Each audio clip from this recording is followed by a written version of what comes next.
Halo, aku Chris. Poppy and Chris Chat segera dimulai.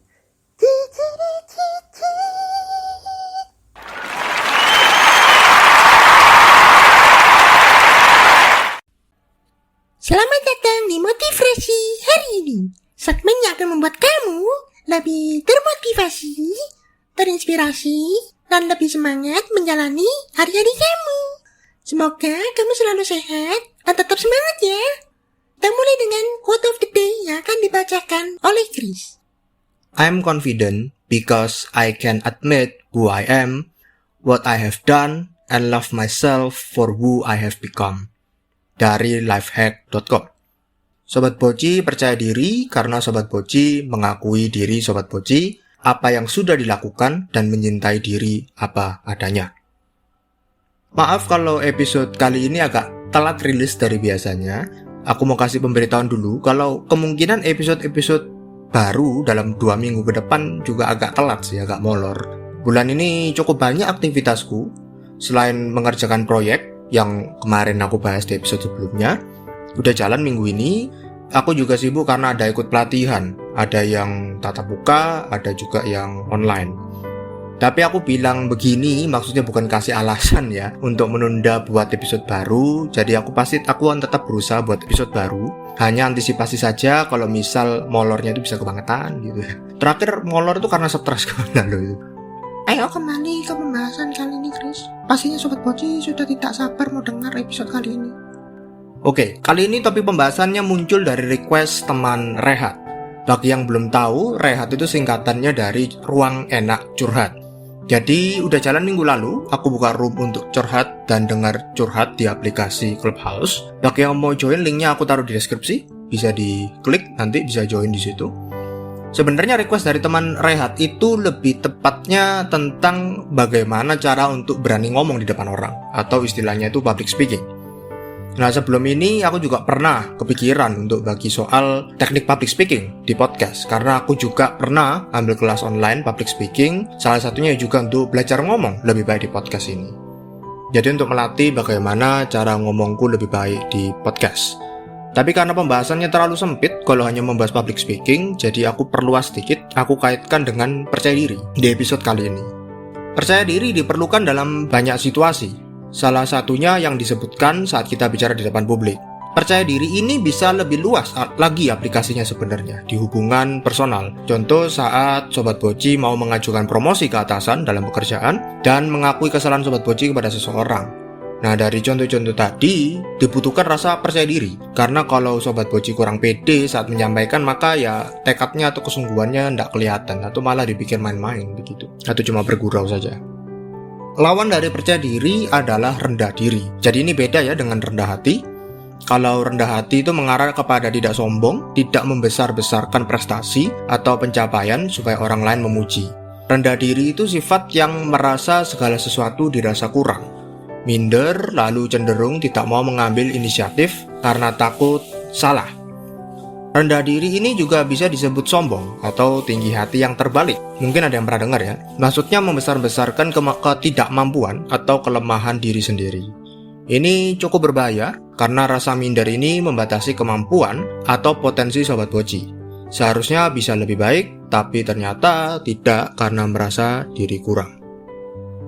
Apakah sifat rendah diri atau minder ini bisa diubah? Atau kalau kayak penyakit itu bisa disembuhkan? Ada beberapa tips yang bisa aku bagikan pada Sobat Boci untuk mengatasi yang tadi Bobi sebut penyakit minder atau rendah diri. Tips yang pertama adalah Sobat Boci mengubah mindset Sobat Boci yang tidak percaya diri. Jadi ubah mindset yang tidak membuat Sobat Boci tidak percaya diri. Bilang kalau Sobat Boci bisa dan mau menjadi percaya diri. Biasanya pikiran yang bilang Sobat Boci tidak bisa ini yang ada dalam diri sendiri, itu menjadi penghalang pertama untuk mau percaya diri. Berikutnya yaitu soal lingkungan sekitar, khususnya pergaulan Sobat Boci. Perasaan rendah diri atau minder ini bermula dari kebiasaan Sobat Boci bergaul dengan orang-orang di sekitar. Bila orang-orang di dalam circle atau lingkup Sobat Boci adalah orang yang suka minder, maka Sobat Boci secara tidak langsung juga ketularan mindernya. Setelah Sobat Boci keluar dari circle tadi, maka perlu Sobat Boci untuk mencari komunitas atau kelompok yang bisa menerima dan mendukung Sobat Boci apa adanya. Nah, penyakit yang sering kambuh adalah biasanya setelah keluar dari circle sebelumnya, Sobat Boci tidak cari circle baru. Jadi ujung-ujungnya ya balik ke circle yang lama. Karena itu dirasa lebih enak, lebih nyaman, tapi malah tidak jadi lebih baik, malah tambah minder bisa jadi. Tips yang kedua, untuk mengatasi minder adalah Sobat Boci fokus dengan kelebihan yang Sobat Boci punya. Tiap orang pasti punya kelebihan dan kekurangan yang berbeda-beda. Oleh karena itu, daripada menghabiskan waktu hanya semata-mata memperbaiki kekurangan Sobat Boci, lebih baik fokus mengembangkan kelebihan Sobat Boci. Evaluasi perlu untuk memperbaiki dan mengubah yang kurang, tapi jangan sampai seperti beberapa orang Sobat Boci terjebak dalam pemikiran, ya kalau aku masih kurang, mana bisa jadi lebih baik lagi. Harus aku beresin dulu yang kurang, setelah itu aku baru bisa jadi baik. Nah, ini pemikiran klasik orang-orang minder yang harus Sobat Boci hindari. Yang ketiga, Sobat Boci merawat diri sendiri atau istilahnya self-care. Ini aku pernah bahas di episode 7 soal self-care, tetapi aku tidak akan bahas terlalu jauh, aku hanya ulang singkat saja. Merawat diri baik itu secara fisik, emosi, dan mental akan membuat rasa percaya diri Sobat Boci meningkat, dan Sobat Boci lebih bisa menghargai dan menerima diri sendiri apa adanya. Kalau Sobat Boci tidak bisa menerima diri sendiri, bagaimana orang lain bisa menerima Sobat Boci? Ada suatu quote yang menarik, kalau telur dipecahkan dari luar, maka kehidupan di dalam telur itu akan mati atau rusak. Kalau telur itu dipecahkan dari dalam, artinya si anak ayam itu berusaha untuk memecahkan telur itu dari dalam, berusaha untuk keluar, maka kehidupan dimulai. Oleh karena itu, segala sesuatu yang hebat selalu dimulai dari dalam. Jadi perubahan itu mulai dari dalam. Nah, Chris katanya mau bahas untuk bisa percaya diri ngomong di depan public speaking yang baik. Oh iya, aku akan masuk ke situ habis itu. Tapi sebelumnya aku perlu bantuan Bobby kali ini untuk bantu menjelaskan ke Sobat Boci. Bantu apa? Kok perasaanku nggak enak ya? Oh, enggak sampai, jangan begitu dong. Jadi beberapa trik public speaking ini ada yang butuh praktek. Nah, karena daripada aku ngomong sendiri, jadi aku jelasin lalu aku contohin sendiri, mending Bobby yang praktekin. Tolong ya. Oke deh, cepatan ya jelasin aja. Oke. Bobby tidak sabar, Sobat Boci pasti juga tidak sabar.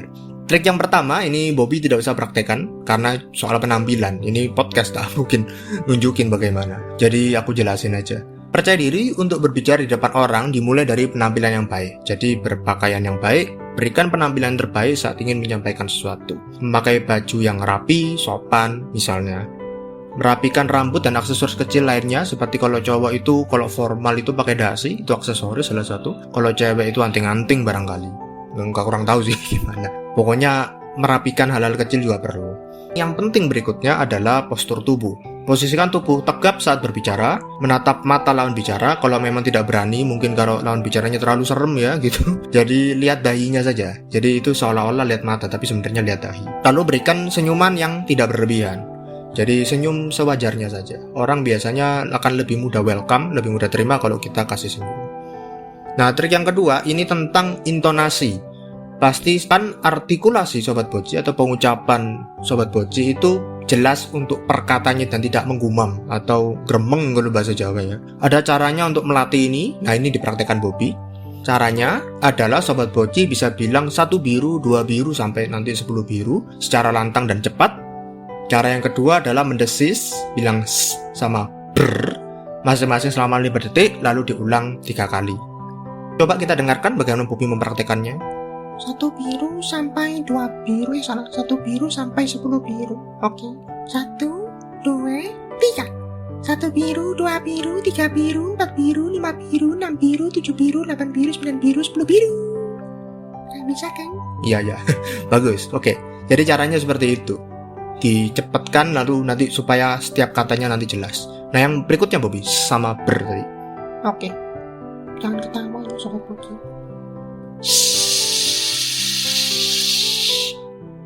Kayak gitu kan? Iya kayak gitu betul. Lanjut yang ber. Kayak suara kapal motor. Bukan, jangan ketawa. Oke. aku lanjutkan. Poin lain yang tidak kalah penting adalah untuk memperlambat kecepatan berbicara. Dalam keadaan gugup atau demam panggung istilahnya, kalau kita menyampaikan sesuatu di depan umum gitu ya, di sebuah panggung, Sobat Poci cenderung untuk berbicara lebih cepat karena gugup ya, karena panik. Dengan melambatkan bicara akan membuat Sobat Poci lebih tenang dan pesan yang Sobat Poci mau sampaikan bisa lebih jelas terdengar. Kalau contoh tadi aku sudah contohkan sedikit tadi bagaimana cara aku menyampaikan. Jadi poin yang lebih penting aku jelaskan lebih pelan. Caranya dengan mengatur pernafasan lebih pelan. Jadi nafasnya jangan terlalu cepat, nanti itu gugup soalnya. Tips berikutnya ini nanti Bobby yang akan praktekkan juga adalah cara simple meluaskan lidah dan mulut. Jadi melatih mulut supaya tidak ngomongnya berbelat-belit gitu ya, atau kebelibet bahasa Jawanya. Jadi Sobat Poci bisa menirukan suara sirine ambulans. We, you. Begitu ya, dari we lalu you. Bobby akan coba praktekkan. 1, 2, 3. Wiu, wiu, wiu. Biasa aja rasanya. Enggak, tapi kalau itu dilakukan beberapa kali, nanti akan mulut ini lebih luas. Bisa dipraktekkan. Tips terakhir adalah, masih ada satu lagi, bagaimana cara melakukan public speaking. Ada banyak, tapi karena waktu, supaya tidak terlalu panjang, adalah coba mengobrol dengan orang baru atau orang asing. Nantinya Sobat Poci akan menemukan karakter bicaranya. Sobat Poci cocoknya seperti apa, gaya bicaranya seperti apa, dan tahu akan mengembangkannya seperti apa. Nah, contohnya yang bisa diajak orang ngomong itu misalnya adalah di kasir, orang di kasir, lalu orang di antrian, orang jualan di pinggir jalan. Pokoknya yang kurang lebih seperti itu. Itu orang yang bisa kita ajak ngomong santai aja begitu. Percaya diri khususnya ketika berbicara di depan orang lain adalah suatu kemampuan yang diperlukan dan dibutuhkan saat ini. Tidak peduli usia berapa dan tingkat pendidikannya setinggi apa, sikap percaya diri perlu dibiasakan dan dilatih terus-menerus. Tapi yang perlu diingat untuk Sobat Poci, jangan sampai overconfident atau terlalu percaya diri, karena itu nanti bisa jadi keras kepala, bisa jadi sombong. Follow podcast ini supaya Sobat Poci tidak ketinggalan episode selanjutnya. Share juga episode kali ini ke teman Sobat Poci yang membutuhkan, gratis kok. Sobat Poci juga bisa request kira-kira Chris dan Bobby mau bahas apa ya di episode selanjutnya. Bisa DM di Instagram Kirs. Terus kembangkan potensi diri kamu.